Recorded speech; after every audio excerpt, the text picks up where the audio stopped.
In the summer of 1898, a work crew clearing land for a new railroad siding near the Illinois River in Cherokee Nation, Indian Territory, made a discovery that would remain buried in county archives for over a century. They were preparing to lay tracks for the Kansas City Southern, a railroad that would forever change the isolated communities of the territory. But as the men dug into the red clay along the riverbank, their shovels struck something solid. Something unnatural. At first, they assumed it was a root system. The gnarled, ancient cedars that lined the river had roots that ran deep and twisted. But when they cleared away the soil, they found a cedar box. It was roughly 3 feet long, 2 feet wide, and 1 foot deep. The wood was still intact, preserved by the clay and the constant moisture of the riverbank. The men gathered around, wiping sweat from their brows, curious about what a rail worker might have buried decades before. When they forced the lid open, they didn't find tools or personal effects. They found documents. Hundreds of pages, folded and carefully sealed in oilcloth, preserved as if placed there only yesterday. There were letters, maps, court records, and a leather-bound journal. The work crew couldn't read most of it. Some was written in English, but much of it was in Cherokee syllabary, the written language developed by Sequoyah decades earlier. They didn't know what they had found. They only knew that the box had been buried for a long time, and that the documents seemed important. The foreman, a man named William Harkins, was Cherokee. He recognized the syllabary and knew immediately that this box was not ordinary. He sent word to the tribal authorities in Tahlequah, but the Cherokee Nation was in turmoil. The Curtis Act of 1898 had just been passed by Congress, effectively dismantling tribal governments in Indian Territory. The Dawes Commission was preparing to allot tribal lands to individual citizens, breaking up the communal land base that had sustained the Cherokee people since their forced removal from the southeast in the 1830s. In the chaos of that summer, the cedar box was placed in a storage room at the Cherokee courthouse and forgotten. For more than 100 years, the box remained there, gathering dust. It was moved from one courthouse to another as buildings were demolished and replaced. It sat in basements and attics, its contents slowly degrading. It was almost lost entirely when the courthouse flooded in the 1950s. But somehow, it survived. In 2014, a young archivist named Rachel Walkingstick was cataloging records at the Cherokee Nation's archives in Tahlequah when she stumbled across a reference to the box. The record was brief: cedar box, recovered from Illinois River site, 1898, contents unknown. She requested the box and waited 3 weeks for it to be located. When it arrived, the cedar was cracked and warped, the oilcloth brittle. But when she opened it, she realized she was holding something extraordinary. The documents inside told a story that had been deliberately buried. A story of a man who had discovered something so dangerous, so explosive, that he had hidden the evidence in a box and buried it where no one would ever find it. A story that the government, the courts, and the newspapers of the time had worked together to suppress. And it all began with a murder. To understand what was in that cedar box, we have to go back to the night of April 24, 1887. The place was Tahlequah, capital of the Cherokee Nation, a town of about 1,000 people nestled in the foothills of the Ozarks. It was a quiet town, with a courthouse, a few churches, a school, and the offices of the Cherokee Advocate, the tribal newspaper. It was also the headquarters of the United States District Court for the Western District of Arkansas, which had jurisdiction over Indian Territory. Judge Isaac Parker, the infamous hanging judge of Fort Smith, Arkansas, had been sending deputy marshals into Indian Territory for years to arrest outlaws, white men, mostly, who had fled the jurisdiction of state courts to hide out in the territory. But Parker's marshals also arrested Cherokee citizens when they were accused of crimes against non-Indians. This was a point of intense tension. The Cherokee Nation had its own courts, its own laws, and its own sovereignty, or at least it had, until the United States government began chipping away at tribal authority in the years after the Civil War. One of those deputy marshals was a man named Daniel Dan Maples. He was 42 years old, a veteran lawman who had worked in the territory for nearly a decade. He was known as a fair man, respected by both white settlers and Cherokees. He had been assigned to the Tahlequah area to assist with the growing problem of outlaw gangs that were using the territory as a hideout. On the night of his murder, Maples had been in Tahlequah on official business. Witnesses later said he had spent the evening at a local saloon, though he wasn't drinking heavily. He was known to be a moderate man, a family man with a wife and 3 children back in Arkansas. He had a room at a boarding house near the courthouse and was preparing to retire for the night when he was shot. 2 shots, fired from close range. The first struck him in the back. The second was fired as he fell. The killer was never positively identified. The murder weapon was never found. But the investigation immediately focused on a Cherokee man named Ned Wade Christie, known as Ned Christie. Ned Christie was not an outlaw. He was a respected Cherokee citizen, a member of the tribal council, a blacksmith, and a gunmaker. He had served as a clerk in the Cherokee Senate. He had traveled to Washington, D.C., to represent his people's interests. He was a man of influence and stature, one of the rising leaders of the Cherokee Nation. But Christie was also something else, a fierce critic of the United States government's policies in Indian Territory. He was a vocal opponent of allotment, of the railroad expansion, and of federal encroachment on Cherokee sovereignty. He had spoken out against Judge Parker's court, arguing that Cherokee citizens should be tried in Cherokee courts, not hauled across the border to Fort Smith to face a white judge and a white jury. He had made enemies, powerful enemies. Within hours of Maple's death, rumors began circulating. Witnesses claimed they had seen Christie at the scene. Some said they had heard him threatening Maples. The Cherokee Council was pressured to arrest Christie, but they hesitated. There was no physical evidence. There were no witnesses who could place Christie at the boarding house. But the U.S. Attorney for the Western District, Thomas Markham, demanded Christie's arrest anyway. The Cherokee Council capitulated. But Christie didn't turn himself in. He knew what awaited him in Fort Smith, Judge Parker's court. Parker had earned his nickname by sending dozens of men to the gallows, and he was known to have little sympathy for Indian defendants. Christie fled to his home in the Going Snake District, about 20 miles northeast of Tahlequah. He fortified his home and prepared to make a stand. For 5 years, Ned Christie eluded capture. He moved between hiding places in the Ozark Hills, always staying one step ahead of the federal marshals. He continued to work as a blacksmith and gunmaker, trading his services to other Cherokees who had not yet been swept up in the government's dragnet. He was a fugitive, but he was also a folk hero to many of his people. They saw him as a man who had been wrongfully accused, a man who was fighting against an oppressive system.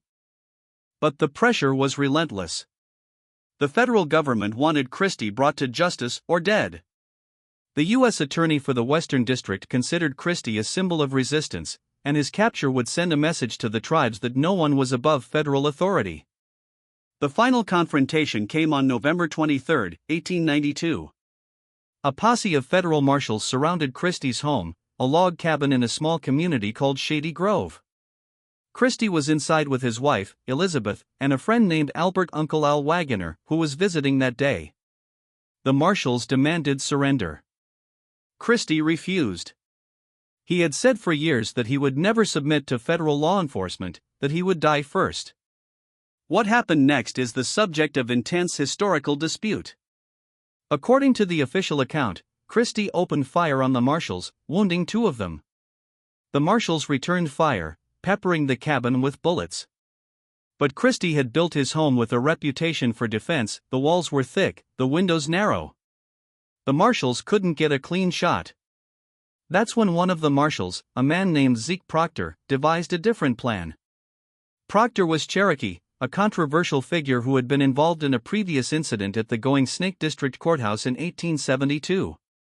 He knew Christie's home well and knew that a chimney ran through the center of the cabin, providing a potential access point. Proctor obtained a small stick of dynamite from a nearby railroad crew and attached it to a long pole. He placed the dynamite against the chimney and lit the fuse. The explosion destroyed the center of the cabin. Christie was struck by debris, a massive wooden beam, according to some accounts. He was still alive, trapped under the wreckage, when the marshals entered the home. The marshals later claimed that Christie reached for his pistol, forcing them to shoot. Elizabeth Christie later told a different story, that her husband was helpless, pinned under the rubble, and that the marshals had shot him in cold blood. The marshals took his body to Fort Smith, where they put it on display for 3 days. Photographs were taken. Souvenirs were sold. The body was photographed on a board in front of the jail, posed like a trophy from a hunt. The case was closed. Ned Christie was dead. The federal authorities had their man. The Cherokee outlaw was no more. Or was he?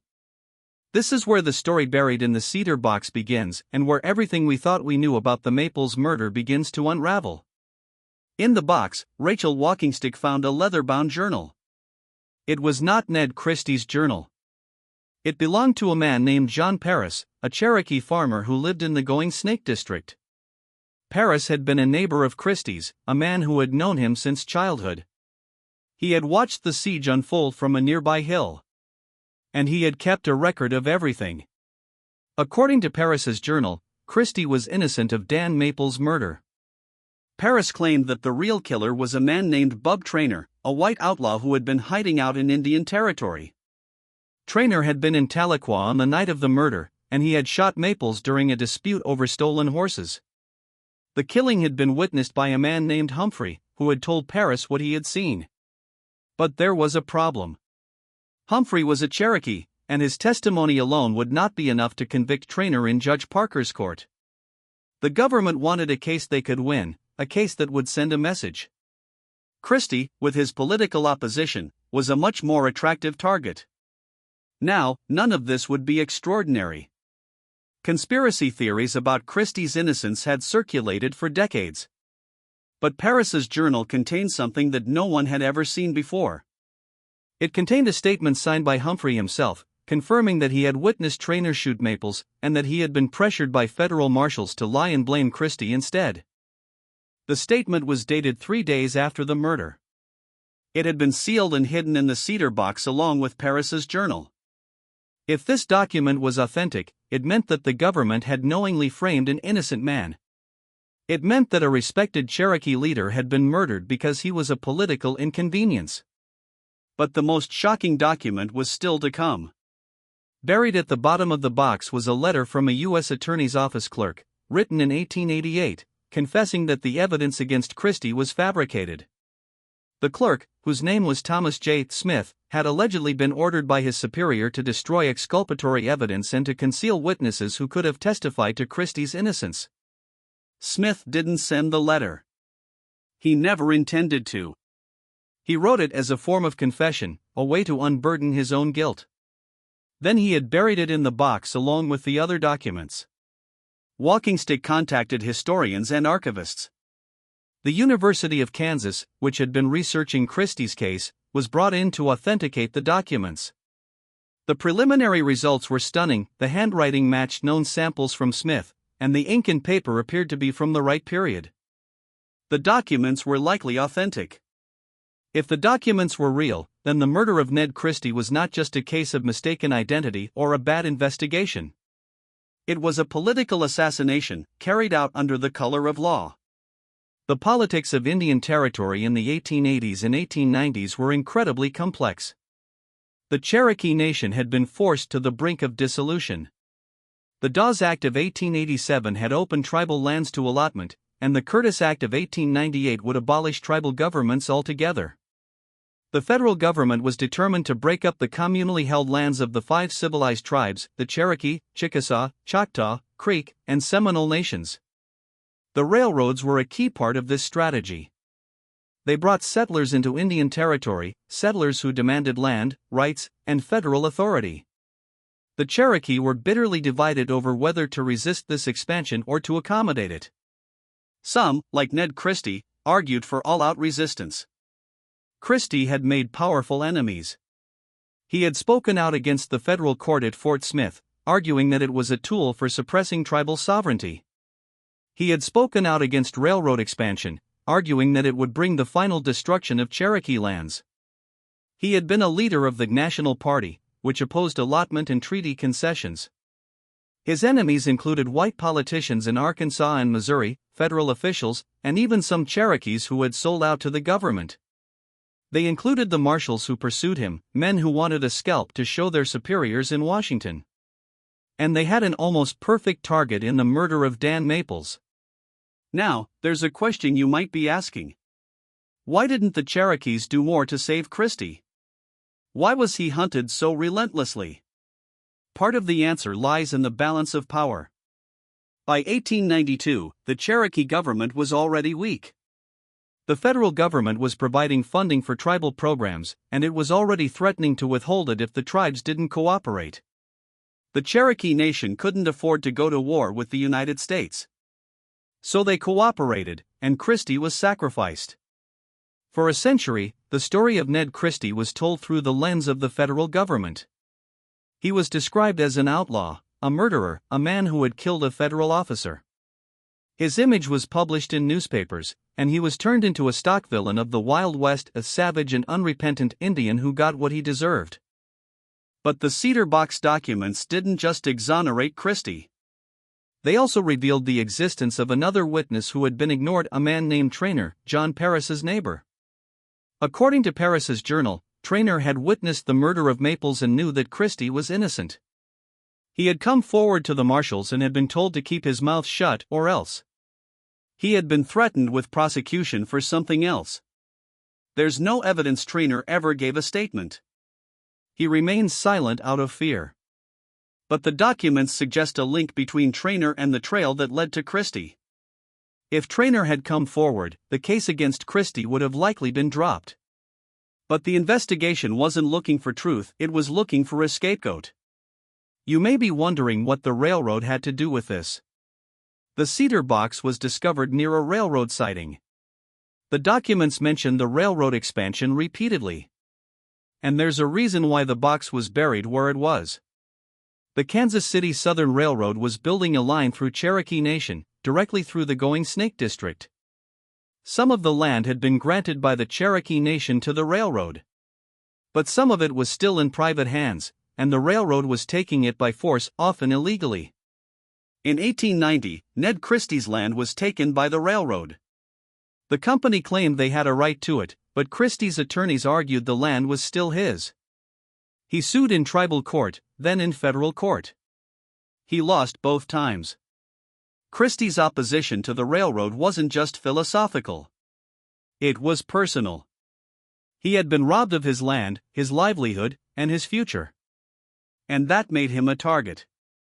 The railroad needed to get rid of troublemakers. The federal government needed to clear the way for development. And the U.S. Attorney's Office needed to show the tribes that opposition was futile.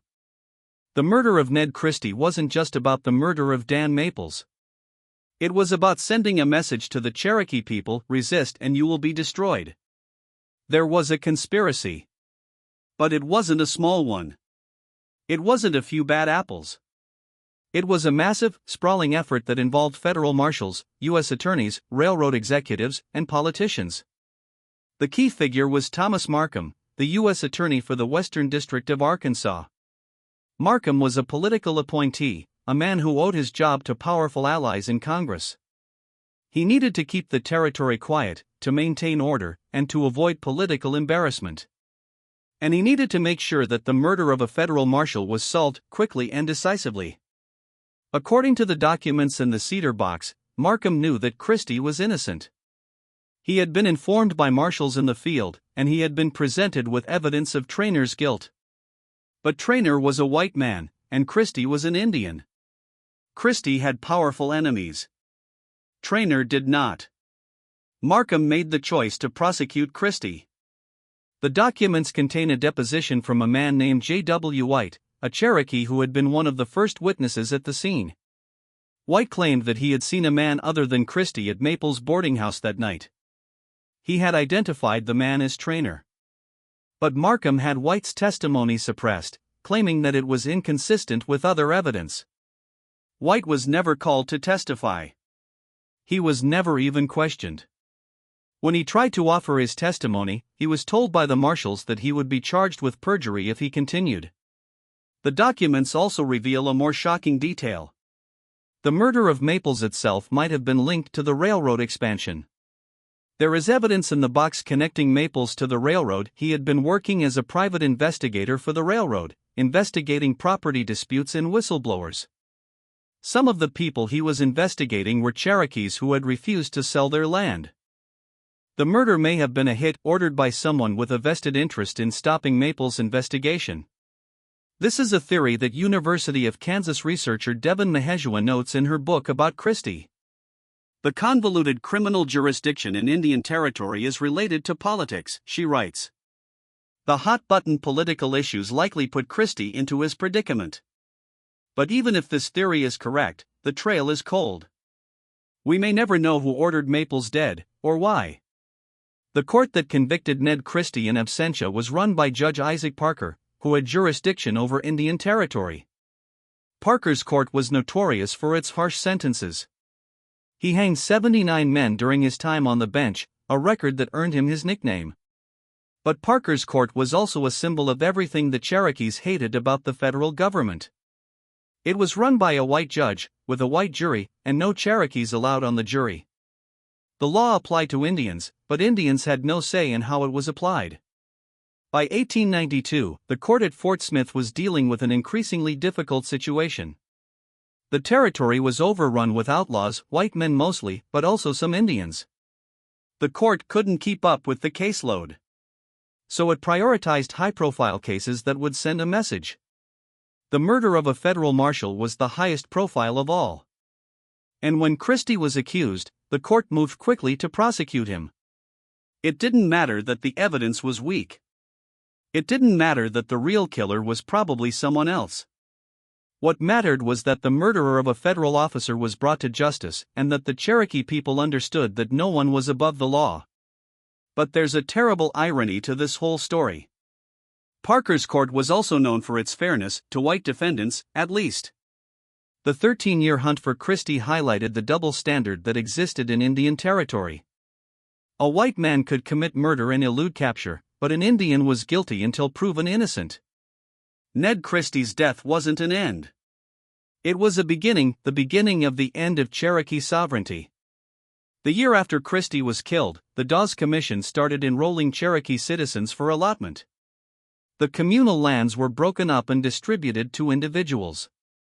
The land that Christie had owned was seized by the government and sold to white settlers. His wife, Elizabeth, was given a small piece of land and forced to get by on her own. She died 4 years later, impoverished. John Paris, whose journal was buried in the cedar box, also didn't survive long. He was killed in a dispute over a land claim in 1900. He was 54 years old. The cedar box was buried in 1898, just before the Curtis Act was passed, and tribal governments were dissolved. It was as if someone knew that the future of the tribe would not allow the truth to be told. The box was hidden, waiting for someone to find it. When Rachel Walkingstick discovered the cedar box, she didn't know what she had found. She thought it was just another box of records. She remembers opening it in a basement storage room at the Cherokee Nation's archives. The air was cool and musty. There were no windows. The light was fluorescent. It was the kind of place where you'd expect to find old court records, property deeds, maybe some old newspapers. Not a conspiracy. But when she lifted the lid, she could see that the documents inside were very old. She called in an archival conservator, who carefully separated the fragile pages.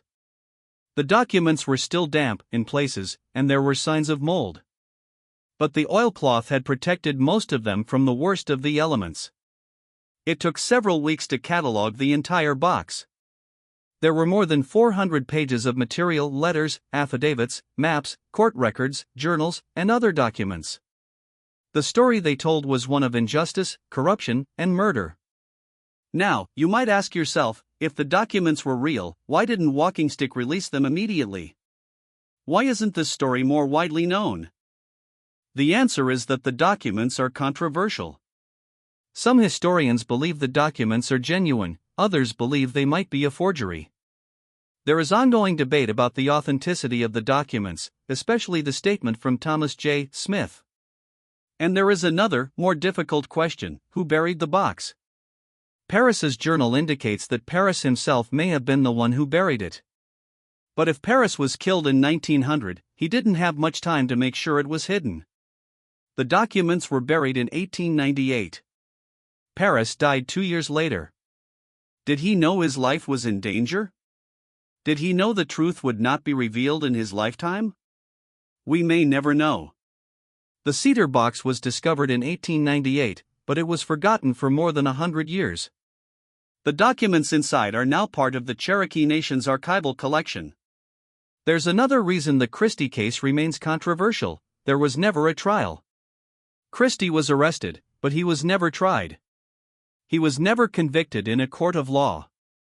He died at the hands of a posse, a mob of federal marshals who had no legal right to execute him. The case against him was dropped when he died. The federal government was able to declare him dead without ever establishing his guilt. If Christie had lived, if he had stood trial, the case would have been a major test of the federal government's authority over Indian Territory. But Christie was killed, and the case was closed. Now, you might wonder, why did the marshals execute Christie rather than capture him? The answer may be that they knew that the case against him was weak, that a trial would reveal the truth. It was easier, and safer, to just kill him. The story of Ned Christie didn't end with his death. It lived on in Cherokee folklore. He became a ghost story, a tale of betrayal and martyrdom. The Cherokee people who survived the allotment and the dissolution of tribal governments remembered Christie as a hero, a man who stood up to the federal government and paid the ultimate price.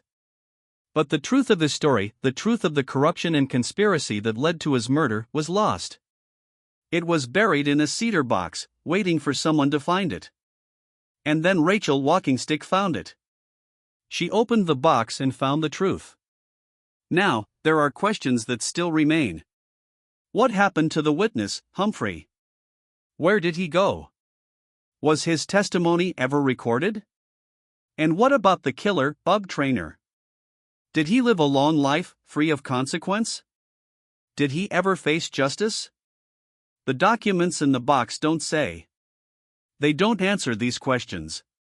But they do provide answers to some of the most troubling questions about the Christie case. One of the most disturbing elements of the documents in the cedar box is the evidence of government secrecy. Thomas Smith's letter, in which he confesses to destroying evidence, is a damning indictment of the U.S. Attorney's Office. But Smith's letter was not the only example of government secrecy. There are memos in the box showing that the U.S. Marshals deliberately withheld information about Trainor's involvement from the court. They did not disclose that Trainor had been a suspect. They did not disclose that Trainor had confessed. They did not disclose that Humphrey had recanted his statement. They did everything they could to keep the case against Christie alive, even when they knew it was a fabrication. And they used every tool at their disposal, including threats, intimidation, and coercion, to make sure that no one would talk about the truth. In the end, the truth was buried. But it didn't stay buried forever. There is a photograph of Ned Christie, taken during his life. It's a striking image, a man with a stern face, dressed in a suit, a symbol of Cherokee respectability. But the image is also a contradiction. Christie was not the savage outlaw he was portrayed as. He was a statesman, a leader, a man of intelligence and principle. And now we know the truth: he was murdered in cold blood, for political reasons. He was framed. He was hated because he was a leader. But the story is also an indictment of the justice system. The corruption at Fort Smith, the willingness to convict an innocent man, the suppression of evidence, these are not the actions of a just society. The documents in the cedar box, discovered in 2014, may be the final word on the case. They don't definitively prove Christie's innocence, there will always be skeptics. But they do raise serious questions about the government's role in his death. And they also reveal the incredible lengths that the federal government went to in order to suppress the truth. The buried box, the hidden journals, the forgotten witness, these are all signs that someone knew the truth and wanted it to be hidden forever. There is one more document in the cedar box that I haven't mentioned yet. It's a note, scrawled in pencil, that appears to be written by John Paris in the days before his death. The note reads, "After I am gone, someone will find this. But will they believe it?" It was the question Paris asked: will anyone believe the truth if it is ever uncovered? And that's the real mystery. The truth of Ned Christie's murder is not just about a single injustice, it's about the nature of truth itself. Can we ever know the truth about events that happened more than a century ago? Or are we just telling stories, creating narratives that fit our own needs? As Devin Maheshua, the University of Kansas researcher who studied the Christie case, notes, the full truth of what happened likely remains elusive. The Cedar box raises more questions than it answers. Who buried the box? Why was it buried where it was? And why did Paris wait so long to reveal the truth? The box may hold the answers, or it may just hold more questions. But one thing is certain, the truth is often more complex than the stories we tell ourselves. In the end, the story of Ned Christie is a story of a man who was destroyed by a system that he couldn't defeat. And it's a story that still resonates today, more than a century later.